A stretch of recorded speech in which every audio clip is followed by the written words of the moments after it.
Today we celebrate the feast of Christ the King.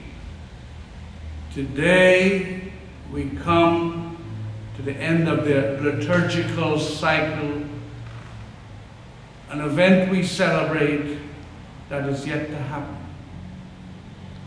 The return of Christ in glory, to defeat the forces of darkness and to establish his kingdom of everlasting peace. It is about the third coming of Christ. There was the incarnation, his sacramental presence in the Eucharist, and now he's coming, returning in glory, the third coming. References to the kingship of Jesus were made by the wise men who offered them a gift of gold. By the waving of branches, the equivalent of flags, upon his entrance into Jerusalem, a salute to a king, and by the manner in which he was taken up into heaven by a cloud, his ascension. We are all baptized into the life of Christ as priest, prophet, and king. Christ's kingship is also rooted in King David. Christ is a descendant of David whose throne was foretold to endure forever. In the book of Daniel, after several beasts had persecuted God's people, different armies, different leaders, God's promise to send a loyal servant who no earthly authority can challenge. He is to unite, to gather God's people. The second reading confirms that one who is coming in a cloud is Jesus. When he comes, all the people of the earth will lament him. They will recognize how much he has suffered and died for them, and how much he loved them, how much he loved us. When Jesus comes again, we too shall realize how much he loves us.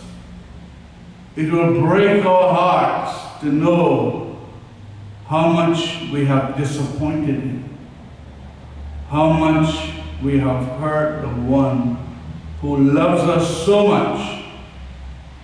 Jesus is the Alpha, the beginning, and the Omega, the end, because we come from him, our Creator, and are destined to return to him. However, we have to choose his path if we wish to return to him who created us.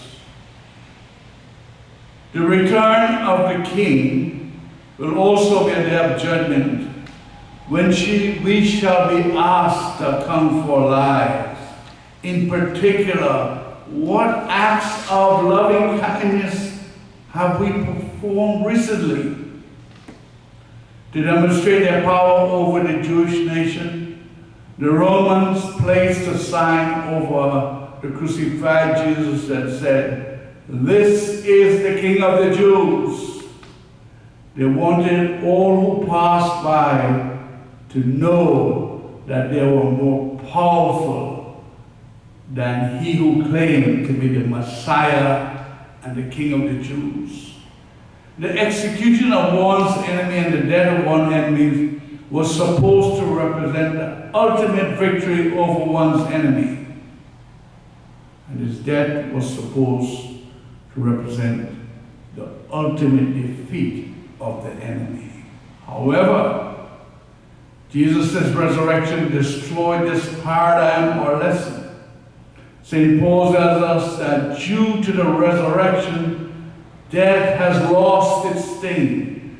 Christians should no longer fear death. God snatched victory from the jaws of defeat. In the gospel, Jesus tells Pilate that he is a king, but his kingdom is not of this world, and that he had armies of angels to defend him if he wished. Why did Jesus the King chose to suffer? We do not understand the mystery of suffering, including martyrdom for the truth, and the effects, humility, and forgiveness to bring about peace and reconciliation. We tend to look back more on lost opportunities and hurts than we look forward to the current chances and the bright future ahead.